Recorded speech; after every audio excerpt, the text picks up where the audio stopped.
Welcome to the All In podcast with Nate Peo. I am your host, Nate Peo. Today's guest is Amanda Catarzi Hanks. Amanda is a published author, technical writer, public speaker, social worker, NGO consultant, undefeated MMA fighter, anti-sex trafficking specialist, Florida gang expert, skilled VIP fundraiser, and unconventional networker. Tons and tons of titles there. Amanda is an amazing, amazing person with an amazing message. Came across her through social media and first got kind of curious about what she was up to. She was posting about writing legislation regarding the anti-sex trafficking legislation she's working on. And something's always inspiring when people go out of their way to give a voice to people that maybe don't have one, and they're an advocate for those that don't have an advocate. So I had her on the show, and she's got an amazing message. Hope you enjoy. Please, at the end of the show, if you like it, subscribe to the podcast. And if you found value, if you could just tell 2 people about our show and tell them to check it out, that'd be awesome. Anyways, here's Amanda. Want to go far in business and in life? You can't do it alone. The secret is expanding your network of personal relationships, building friendships, connecting on an intimate level, away from the office, over a coffee or cocktail. Welcome to All In with Nate Peo, the show that asks what happens when you go all in and leverage the power of your network of personal relationships. Good morning and welcome to the All In podcast with Nate Peo. I am your host, Nate Peo. Today's guest is someone that's super cool, Amanda Catarzi. She is somebody I met through, I believe it was through an Unconventional Leaders Facebook group from Heather Paraday, which is funny. A lot of people I tend to connect with seem to come from that group, but this one wasn't so much as an instantaneous connection, like let's get to know each other. It was more like, hey, we just kind of friended each other on Facebook and then probably some other social media things. And then slowly I started seeing her posts come up in my Instagram feed. And I was like, who is this person? Because on Instagram, she goes by Amanda Cat. So she could have been a fitness person. She could have been a 75 hard person. She could have been somebody I was following for a variety of reasons. I'm like, this person keeps posting. She keeps showing up. She's got some interesting stuff. And then you added another Instagram channel called Amanda Writes, and you started talking about doing you're writing legislation for disadvantaged kids who are specifically related to sex trafficking legislation in Florida. And I was like, this person I want to reach out to. I want to talk to her because I'm an advocate for people that are willing to put their efforts in to have a voice for people that don't necessarily have one, or people who come from different backgrounds than most people do and don't realize, what's available for them. So anybody that's doing that advocacy for it, I'm just like super compelled to find out what they're talking about and see if there's a chance to help. So we got connected on the phone call, and turns out Amanda has just an amazing, amazing resume. She's a published author. She's a technical writer. She's a public speaker, social worker, NGO consultant, undefeated MMA fighter, anti-sex tracking specialist, Florida gang expert, skilled VIP fundraiser, unconventional network, just a few. And you're what?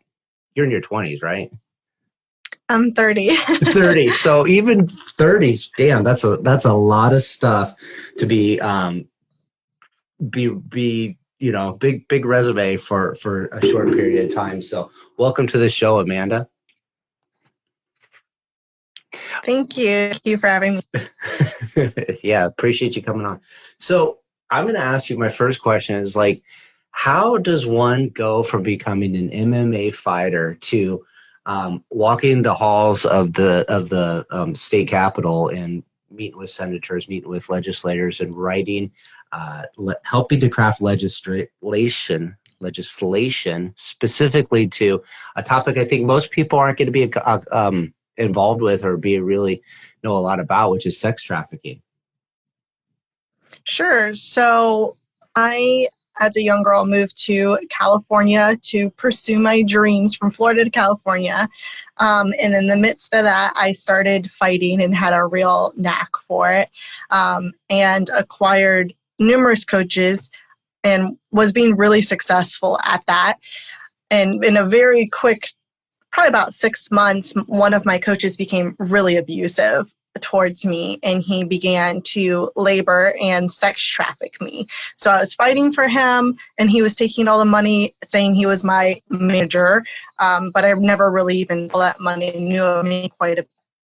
And then also the relationship turned from a romantic relationship to an abusive relationship to a relationship where he was forcing me to have sexual interaction with other individual profit. And it happened really quickly. It was really slippery, a lot of psychological roles that he played. So I was totally washed. I was totally caught up in a toxic relationship and really naive. So this was my first adult experience dating. This was my first adult experience living on my own. So things got away from me really quickly. And then fast forward to fighting and being in this lifestyle, which was really violent and really abusive. I got into a car accident the week of Valentine's Day and had sustained severe brain trauma. And that basically ended my fight career. I couldn't get touched in the head anymore because it would result in migraines for days on end. I couldn't finish sentences, things like that. And I still struggle a little bit. I still have a delay every now and then. But after I came out of that, I realized what was happening. I kind of like the veil was lifted.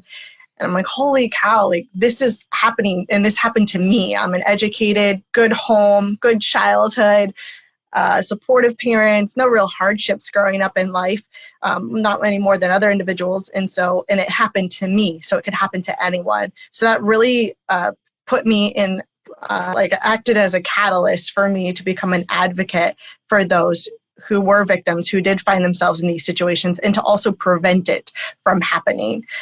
So from that point forward, I just started pursuing social work and my own personal health, obviously, mental health, and then social work after that. So how did you get to start writing legislation? Like, where did you get connected that you would, get involved? Like that's pretty big jump to get involved with. Most people think you gotta, spend a lot of time, go to Harvard, get an MBA, and rub elbows at the country club, and like senators and congressmen. Like, how does one get plugged into that field? So a lot of my crazy life experiences have come from me just saying yes to things, even though I'm severely underqualified. I feel like for a lot of the places I end up, I go, how in the world did I get here in this room full of NFL players, or, in this room full of congressmen and women? Like, how me, little old me. And it just came from me being like, I can do that. Yes, I'll do that. So my first piece of legislation that got passed, I'm working on another one right now, but my first piece of legislation, I basically kind of just ended. I was working for an anti-sex trafficking organization, and they weren't going fast enough for me. So I just started trying to find the holes in the system. I'm like, okay, well, I'm working with adults that have been sex trafficked, and there's a lot of trauma to undo. There's a whole life you have to rebuild. What if we could start attacking this thing at the root? And we found that about 99% of our victims had their root of their the lifestyle that they were living in their sexual trauma was from childhood sexual trauma. Mm-hmm. All right, well, if I could identify these red flags at an early stage in a child and teach people how to do that, then maybe we can stop sex trafficking, period. Because it's the second largest illegal enterprise in the U.S. People think it's a foreign issue, but domestic sex trafficking is huge. And in Florida's number 3 in the country for this, and number 2 for minor sex trafficking.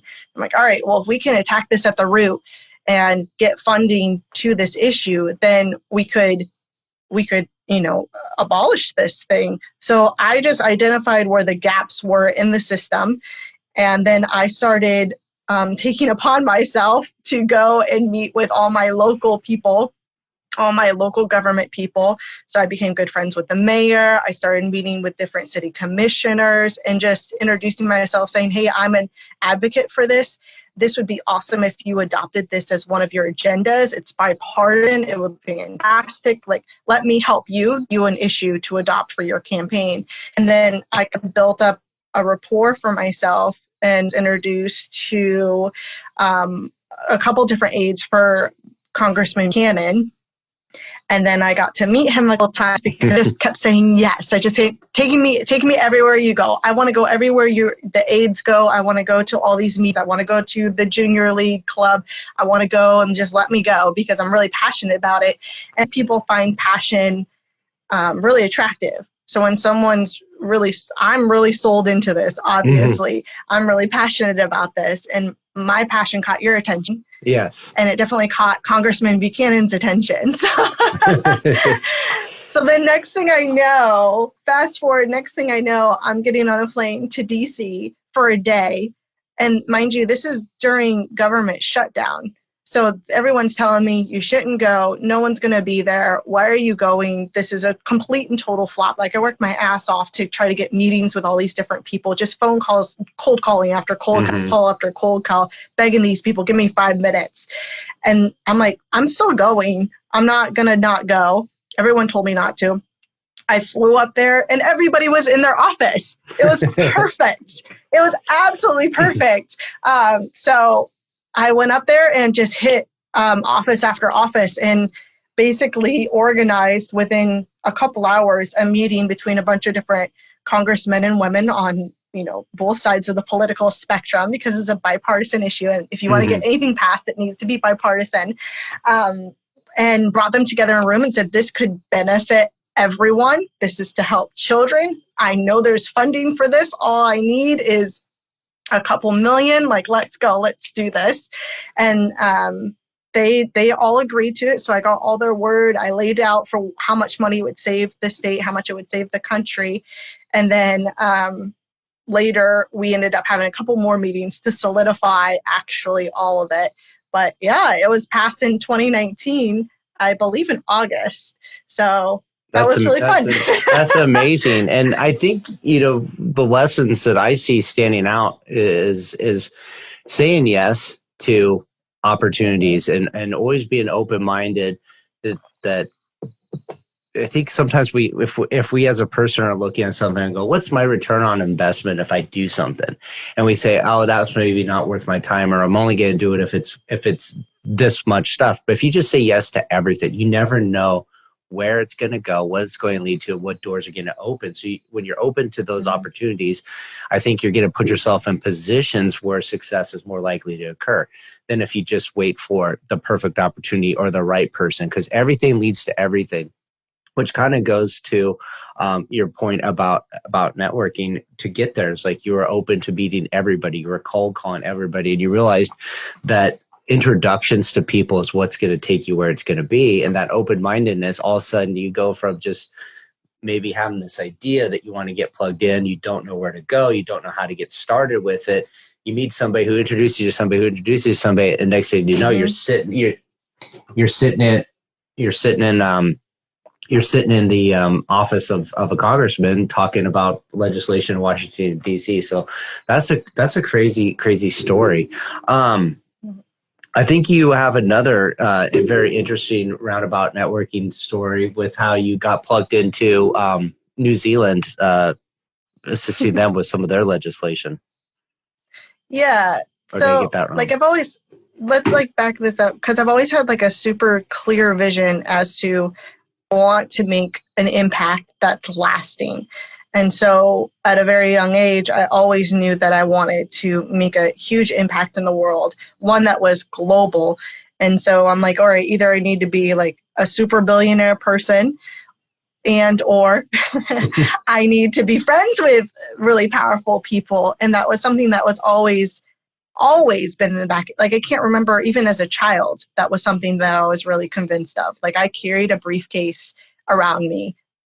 That's how I carried stuff. I didn't use a purse or a backpack. I carried a briefcase, and I always dressed up in business clothes, as a kid could, because I was always very minded of okay, I'm going to change the world, and this is the plan, and this is the process. So my entire life, every single relationship I look at, as how it's going to change the world. Mm-hmm. And it's a 50-50 chance. Either they say yes or they say no. Those are pretty good odds. Yeah. It's pretty good odds. Like, I'm going to walk into a congressman's office, and he's going to say, get out, or he's going to sit down and listen to me.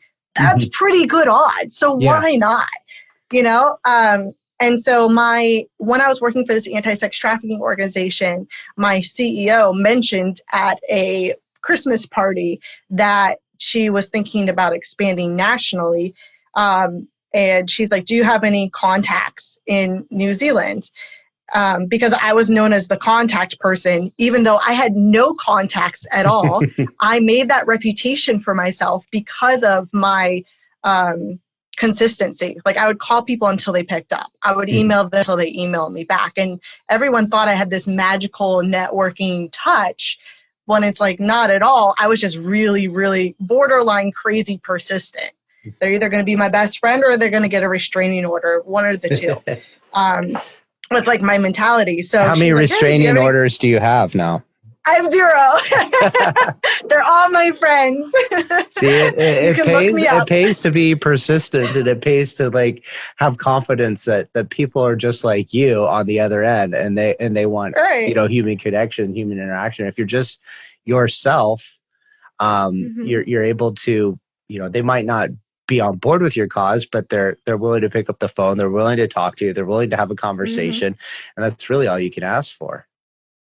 Well, the beauty with nonprofits is you can spin it. I mean, there is an advantage for everyone, whether it's a personal, spiritual, moral advantage to where I want to give back. For a businessman, you have a major tax write-off. For a congressman, it makes you look good. Like, there's always a win when you invest in a nonprofit. So there's a lot of money to be made in nonprofits, and there's a lot of money to be passed around, and there's a lot of good to be done. So anyone who wants to get involved in nonprofits, it's always a win no matter what. So it's an easy sell. And that's the NGO coach coming out in me. I try to convince everyone to start a nonprofit. I know. I think our first conversation, you were like, you got to do one. But anyway, so how did picking up the phone get you to New Zealand?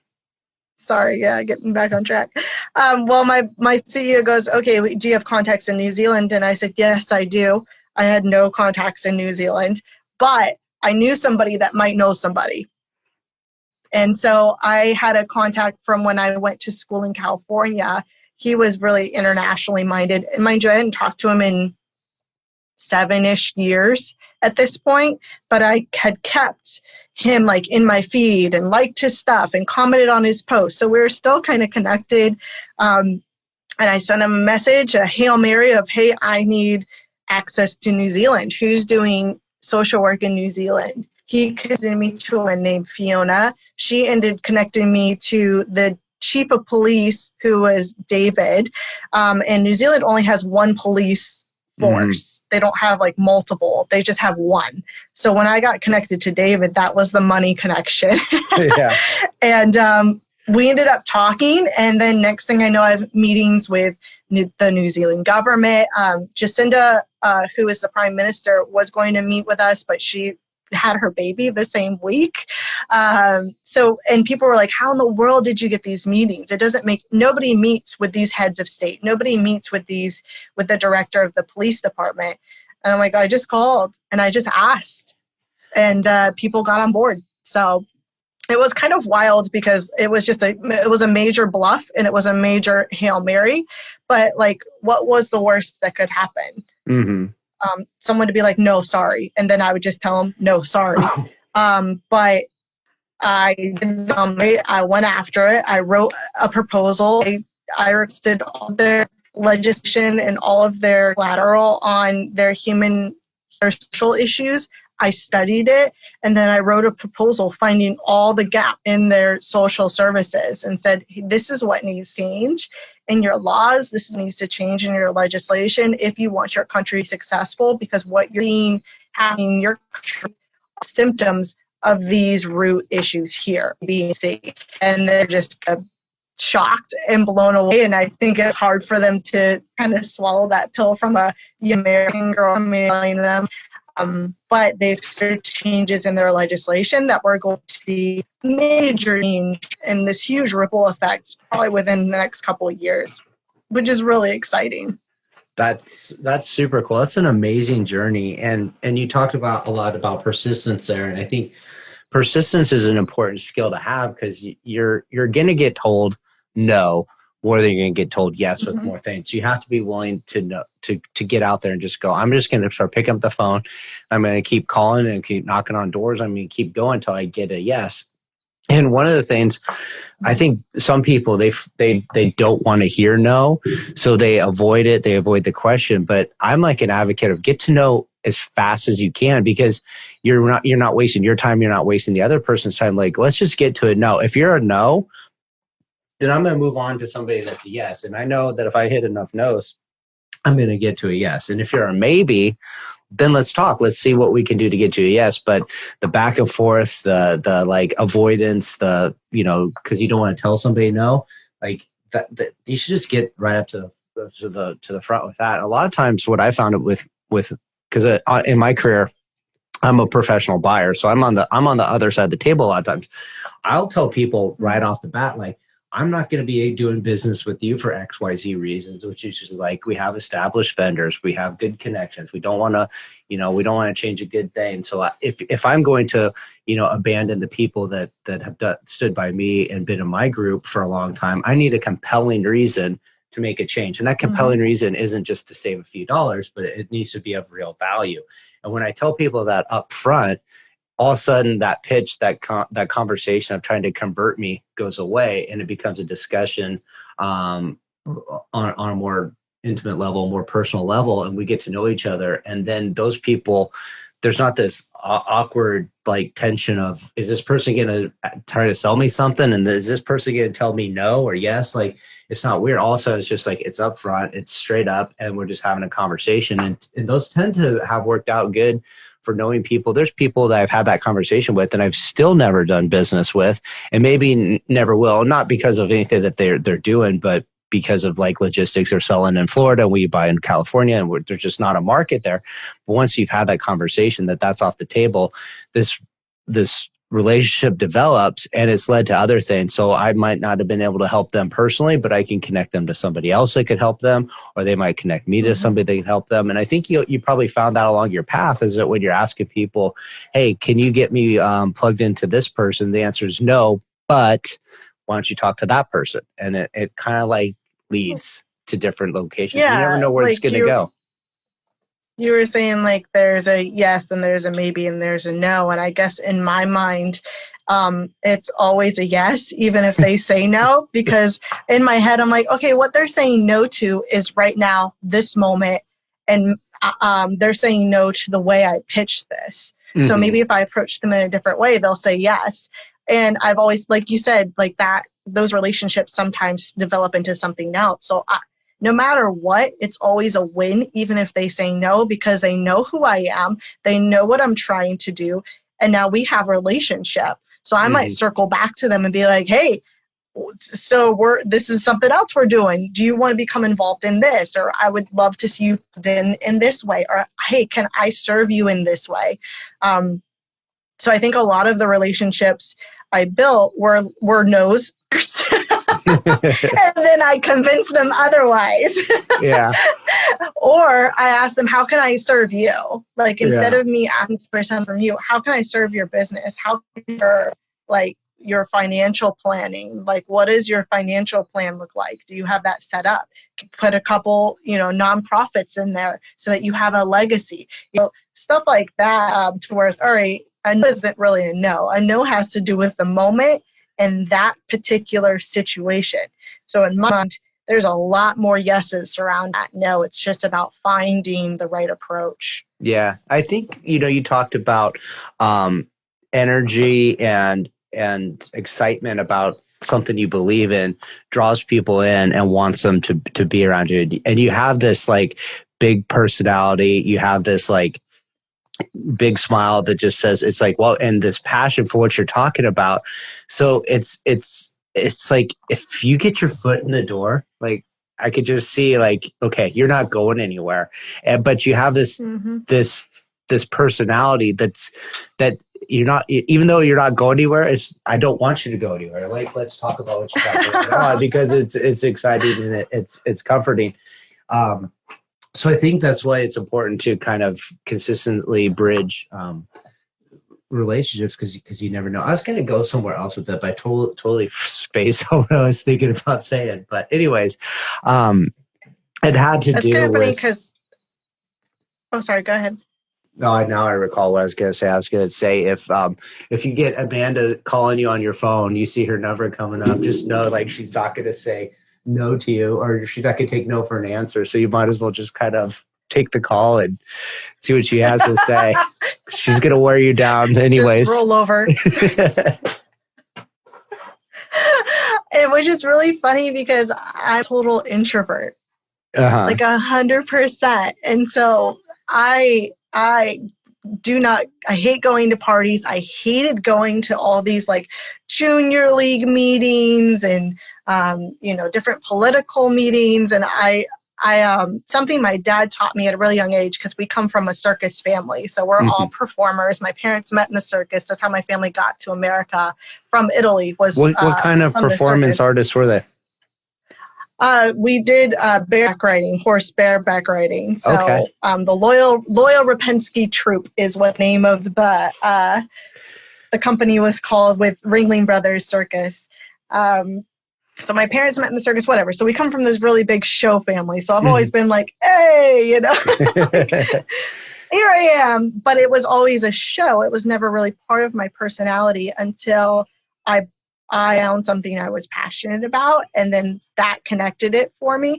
But something my dad always taught me was he was always nervous to do public speaking in his position and in life. He was always nervous to go perform. And he's like, you got to find a button. And when you push your button, that's when it's showtime. That's when it's time to put on that hat. And so he would always push his nose, like take his finger and push his nose and go, it's showtime. And so I actually started finding my button and like pushing it whenever I'd walk into a room and I go, it's showtime. And like, it's not about me. It has nothing to do with me. It has everything to do with the cause. And I was so sold into the cause, whatever I was presenting at that moment, that people couldn't help but get engaged as well. So it's kind of funny because you're like, oh, you're confident and you've got this big personality. It's like, really, I'm total opposite. Yeah. I'm extremely introverted. I'm really quiet, but when I become passionate about something and when it's time to go to work, it's time to go to work. Yeah. And there's nothing that's going to divert me from that course at all. And I think that's an important thing, because I'm in the same boat as you. I feel like I'm very introverted. When I was growing up as a kid, I would avoid social gatherings. Like, and I'm talking like real young. Like, I remember being at the mall when I was probably in like 5th or 6th grade and saw some kids from school, but I was with my parents. So I avoided them because I like didn't want them to see me. And I was like embarrassed to be around them. And it just kind of like progressed through life. And of course, we don't really need to get into it on this discussion, but that led to coping mechanisms of using alcohol to lubricate social stigmas and stuff like this, and be the person who you think you want to be in social circumstances, but it's not really, maybe it helps you at first, but then becomes a crutch and it's holding you back from being your true self. But I totally get that, where you go into something and you want to be on. And for me, and sometimes it's like finding your voice. Like you have this idea, how are people supposed to act when they go to a networking thing? How are they supposed to interact with people? How am I supposed to present something? And if you kind of realize like everybody's unique and everybody's different, you just got to find what works for you. So it's like, if it's the way you tell your story or the way you're passionate about something, like you just need to, like you said, flip that switch and go, it's on time. And for me, it's kind of like a game. It's maybe not acting like somebody I'm not, but it's turning on a side of me that's just like, okay, you're normally at a 5. We need you at an 8 or 9 or 10. And you just go in there. And then like when you're done and you leave, you go, oh my God, what the heck just happened? Like that was crazy. I can't believe I said some of the things I said or did, but you just kind of like roll with it. And the more you do it, the more confidence you get. And the more you figure out who you are, it becomes easier and easier. And like you said, I people that are exciting attract the people to them. You know, like if you're at an event and you're the gregarious person, you're the one laughing, you're the one chatting and engaging people, and you got one or two people, everybody else is looking at who's that person? I want to know who the life of the party is. And you start attracting more and more people. So sometimes, like for me, if I'm at a networking event and I don't know anybody, I'll just try to grab somebody else. And usually they're all there to meet people anyway. So it's not like it's weird if you say, hey, I'm Nate, I'm so-and-so from here. Or I like to, find something on somebody's clothing that they wore that you could compliment on, because they know that they probably put a lot of effort. So like, hey, I love your watch. You got really cool shoes, and get a conversation going, and then try to draw somebody else in right off the bat and be like, okay, now we're three. And I'm introducing, I don't know you and I don't know you and you guys don't know anybody, but like,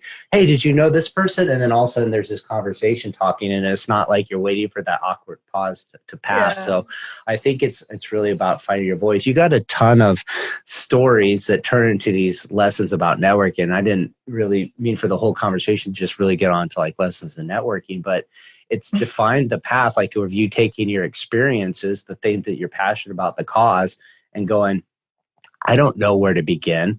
I have no idea how to get plugged in, but I'm just going to go in places where the people that I think I need to meet are going to be. And you're going to meet somebody who knows somebody who knows somebody who knows the right person you need to meet. And if you're just kind of open to that, it's going to work every single time. And the more often you do that, the more chances of it happening sooner and quicker. So that's why people go, you're at the right place at the right time. Well, the only way you're at the right place at the right time, if you're at the right places all the times, waiting for the right time to happen. So exactly. I think that's an amazing... making that time.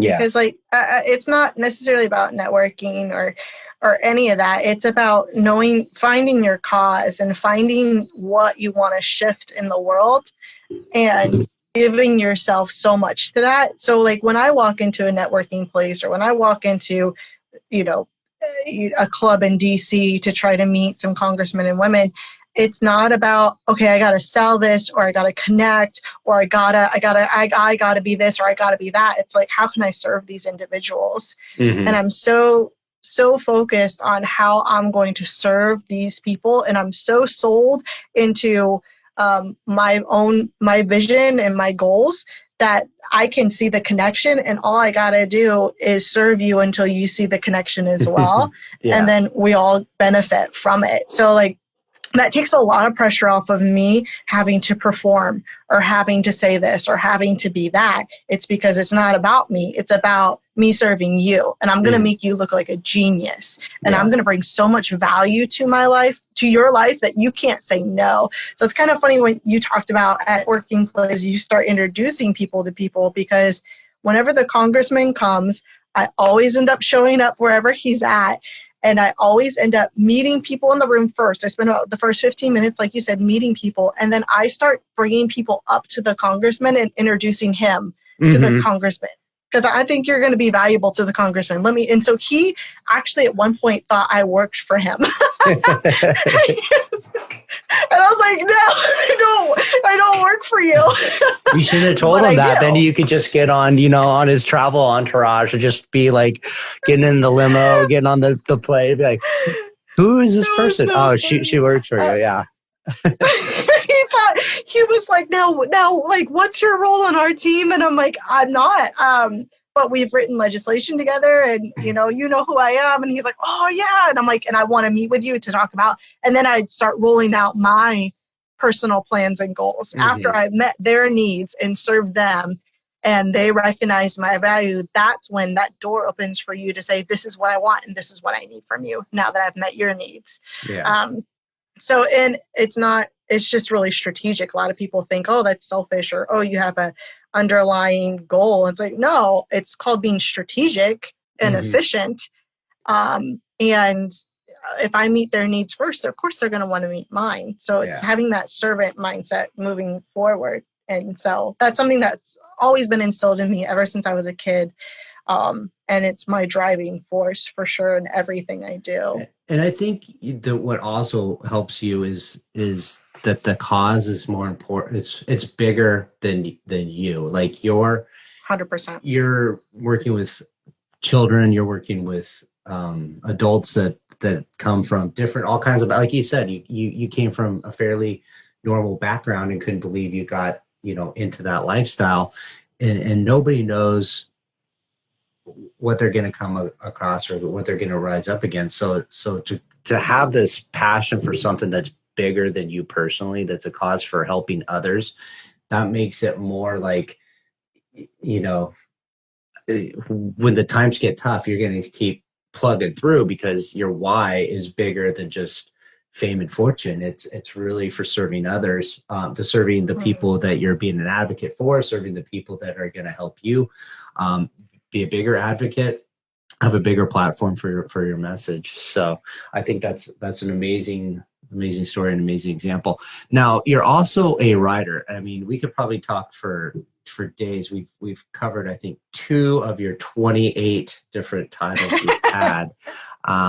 But I recently grabbed your book off of Amazon because I wanted to check it out. It came in the mail yesterday, so I haven't had a chance to read through it, but I did flip through it. So I'm excited to see what that's about. And you're currently working on another book, correct? Yeah. So the first book, I always wanted to be a writer as a kid, and I kind of had like this awakening a couple months ago. I'm like, hey, I've written some stuff, and it was kind of a big deal. And I passed some legislation, and I made some monster proposals that people seem to really like. And like I've got a knack for writing. And that same week, my mom brought over a ton of my stuff that I left at their house. And it was all these childhood journals and childhood notebooks from when I was like 7. And I had been writing stories. I had been writing visions of my future, like visualization, just speaking out what I wanted for my future as a child, and stuff that I'd been studying and kind of learning about the art of visualization and quantum physics and how it all connects. And it was kind of crazy to be like, whoa, I had an intuition as a child that knew all this. And I would write out word for word what I wanted for the future, and was practicing all these things that people are just now becoming more and more aware of. And that's what kind of led me to write the first book, which is Subconsciously Conscious. And that's a workbook that helps people build the skills of quantum physics, learning about quantum physics and the art of visualization and the art of journaling, and how all those together will really help you build the future you wanted, or you want. So that was the first book. And I have to really fight insecurity, my imposter syndrome, when people tell me buy it, because I'm like, oh, I'm so sorry. So sorry, I will refund you. But I like shut it back down because I stop, because it is like from a really genuine place, and from a place of where I studied behavior. I just want to get the full out so that the other books could follow. And it's basically they journal every single day. So you'll fit a workbook, anything. And then this next book I'm writing, I decided to do a complete 180. And there's someone that I'm connected to. His name's Adam Lawson, and he is a horror movie like freak. Like, he loves horror movies, and his angle is helping people with depression, with suicidal tendencies. A lot of people who have been through trauma really find a lot of solace in watching horror movies, because it makes them feel less ostracized, and that they can relate to the person who's going through the horrible stuff because they've been through horrible stuff. So a lot of people find healing in that. I personally don't, but he has saved so many lives and really ministered to a lot of people from his horror platform. Has a huge following on Instagram. It's called Screams and Mirrors, is Adam Lawson. And so I reached out to him one day because I just felt a prompting in my gut that, hey, you've got a story, you've got a horror story, and you need help pulling it out, and you need someone to write it for you. I'm going to do that for you. So tell me what that story is that you've been thinking of for the past couple months, having no idea. He's like, oh my gosh, I can't believe you're messaging me right now. So we're writing a horror novel. So completely different federal legislation. And it's been a blast because we're addressing a lot of mental health issues. We're addressing a lot of people's demons that they fight against. It's going to be really fantastic. I'm able to bring in some of my past experiences and really make it come to life and pull on some of his struggles and his thing he's been through. And I think it's going to be really, really awesome. We're going to fingers crossed going to happen by Halloween. So awesome. Really excited about that. Yeah.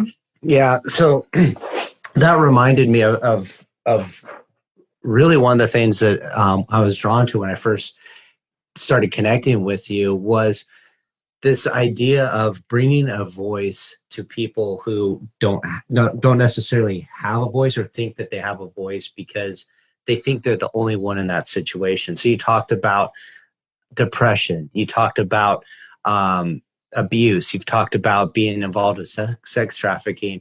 And for me, I've had problems with depression, anxiety, a relationship with alcohol, and even imposter syndrome.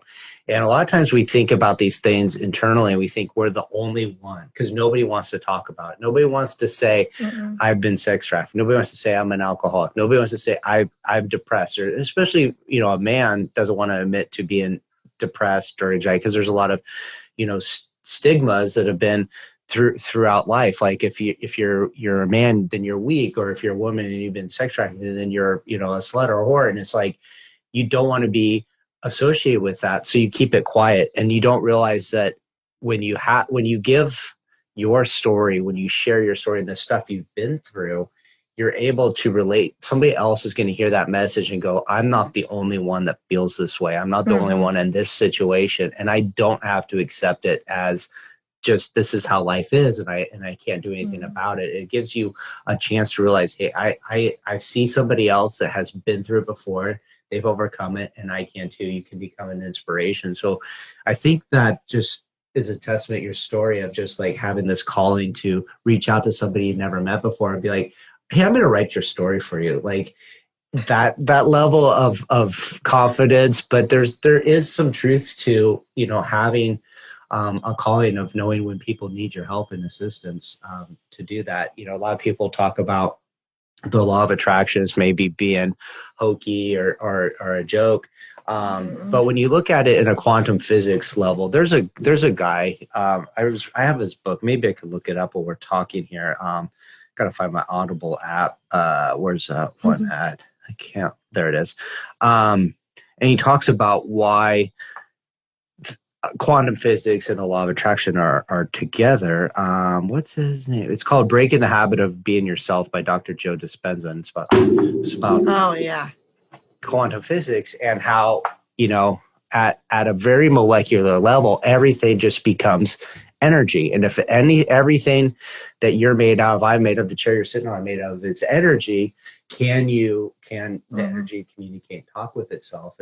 And it does, in the sense of like, he talks about like protons, neurons, and electrons floating around, and you say, well, they could be in multiple places at one time. And it's like, well, how can that be? It's like, well, it's only in this one spot when you focus on it, and then you can measure it. So if you think of energy as always constantly moving, and it's only in one spot when you can focus it down into one thing. So think about like a TV. I try to think of it as like a TV, and you have all these lights, and they're all shining in different places. And you go, okay, how can this make sense? But these lights can be configured in this exact array of blacks, reds, yellows, reds, greens, blues to create a picture of what somebody looks like on the other side of the country.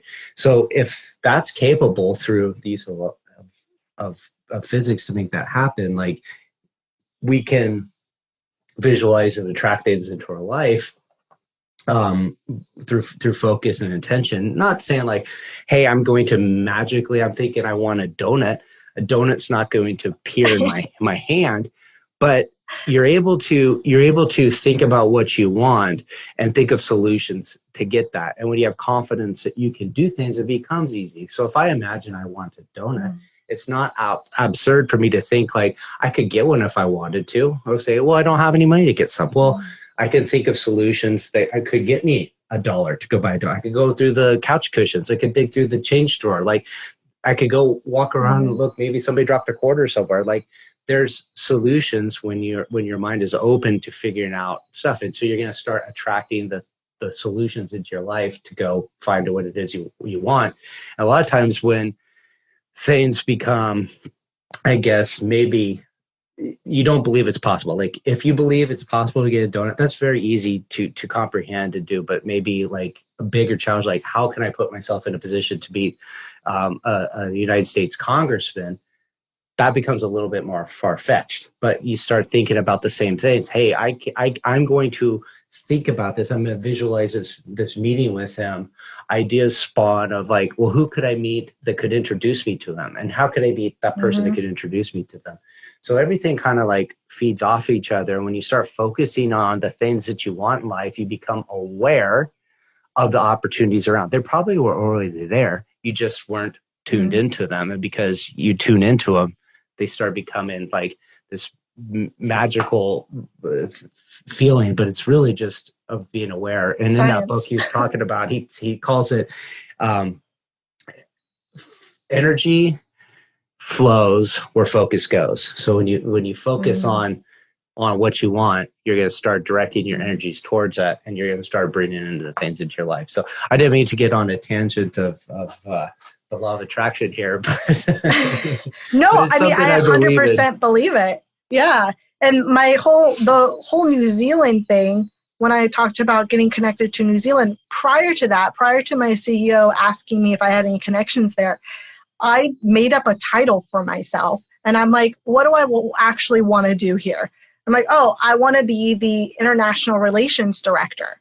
And I literally made myself a title. And then about 30 minutes of my workday, I would dedicate to the tasks that an international relations director would have. And I did things that I thought someone in that position would do. Nobody asked me to do this. I decided this is exactly what I'm going to do. Fast forward, after this whole New Zealand thing, guess what my new title was from my CEO? International Relations Director. And I didn't tell her that. I didn't tell anybody that. I just did it. And when I started visualizing, when I put my focus on what I wanted, I started doing things that I imagined somebody would do in that position. Now it's happening. Now I have that role. Now I'm executing in that role. So exactly what you're talking about, where your focus goes. I heard a story about, I forget his name. He was on Andy Frisella's podcast. He's written a number of books. I think I have his book right over there. But he talked about the point of positivity. And he tells a story about how they all got in, they're all whitewater rafting. And the guide says, hey, the river's really high today, but I need you to focus anywhere where I point.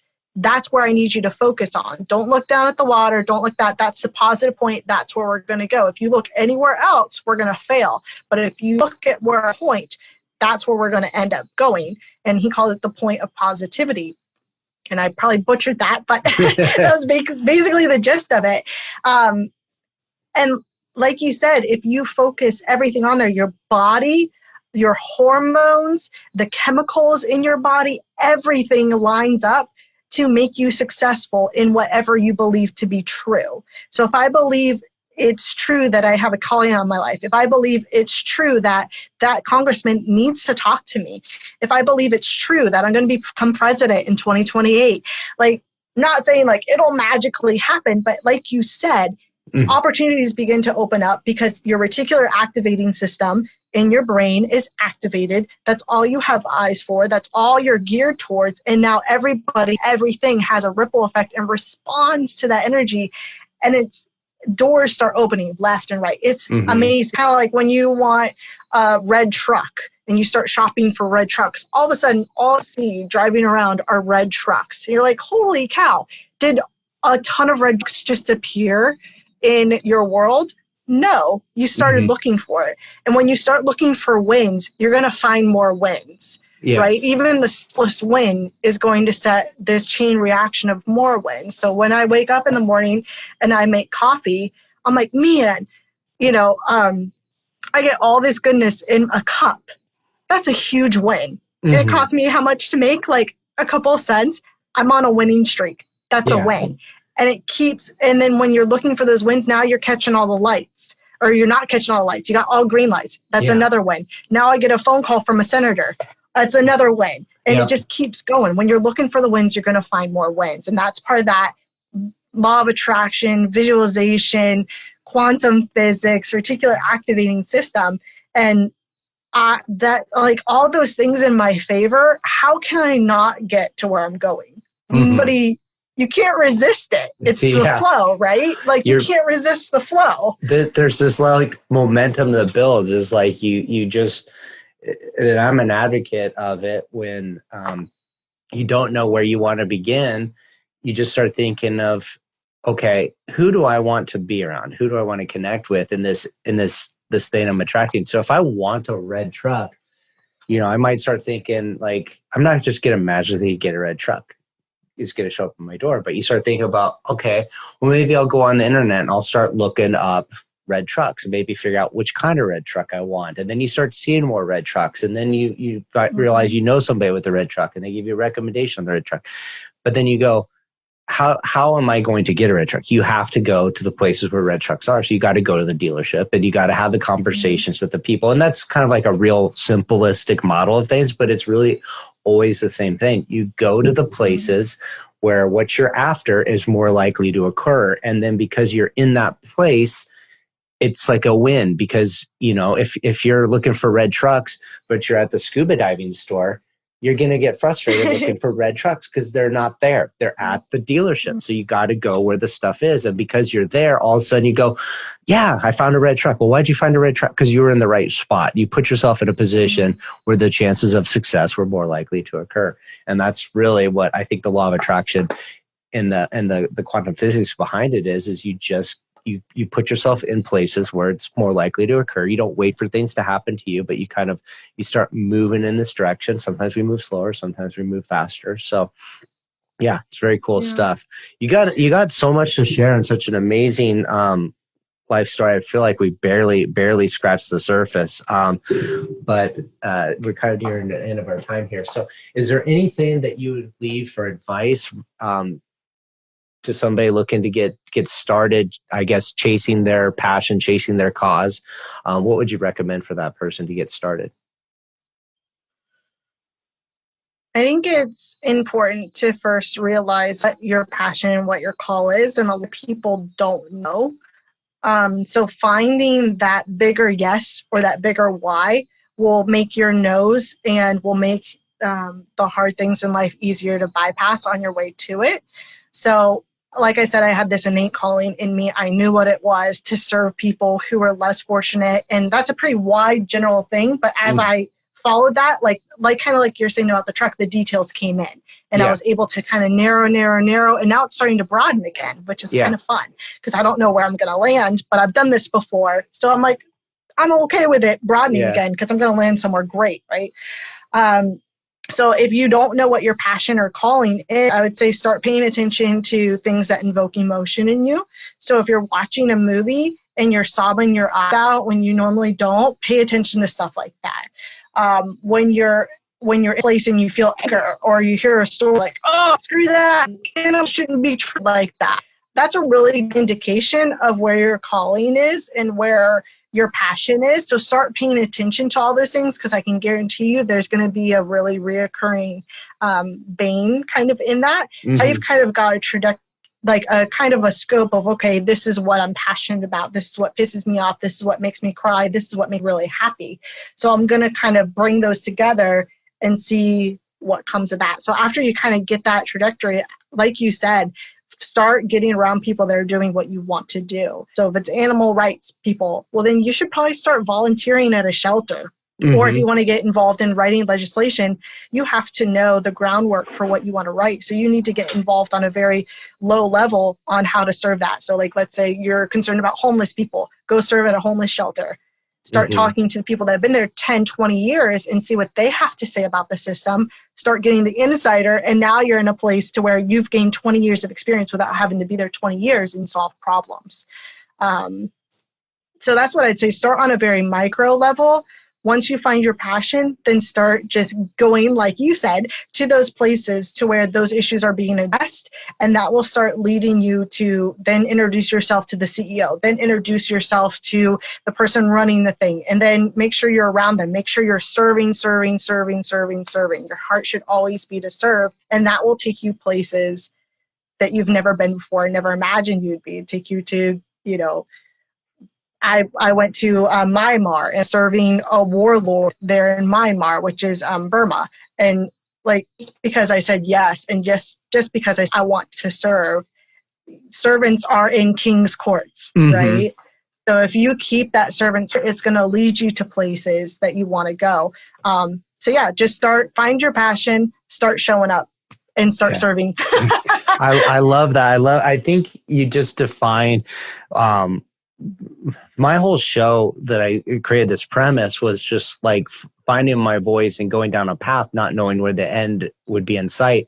And you described it perfectly when you said, if you just go down in a broad sense, the details will fill themselves in. I love how you just simplified that whole thought process into a comprehensible sentence. So I appreciate you for doing that. You've been a amazing resource here for me on this episode. That's great. So amazing, wonderful person. If somebody wants to meet you, get in contact with you, connect with you, where should we send them to get to know you, to find you? Let's go on Instagram to Amanda C. Writes. Okay. Awesome. Yeah. So check out Amanda C. Writes on Instagram and send her a message, follow her along. She's an amazing, clearly you can see she's got this wonderful story. And I can tell you she's barely scratched the surface of it. I think book 3 will be your amazing life and times of Amanda Cat. So thank you so much for coming on the show. I appreciate it. It's been an awesome experience chatting with you here this morning. Thank you. It's been super fun. I appreciate the opportunity. Thank you. Make sure to visit our website, therealnatepeo.com, where you can subscribe to the show on iTunes, so you'll never miss an episode of All In. While you're at it, if you found value, we'd appreciate a rating on iTunes, or if simply tell 2 friends about the show. Looking to connect? You can find Nate Peo on LinkedIn or Instagram.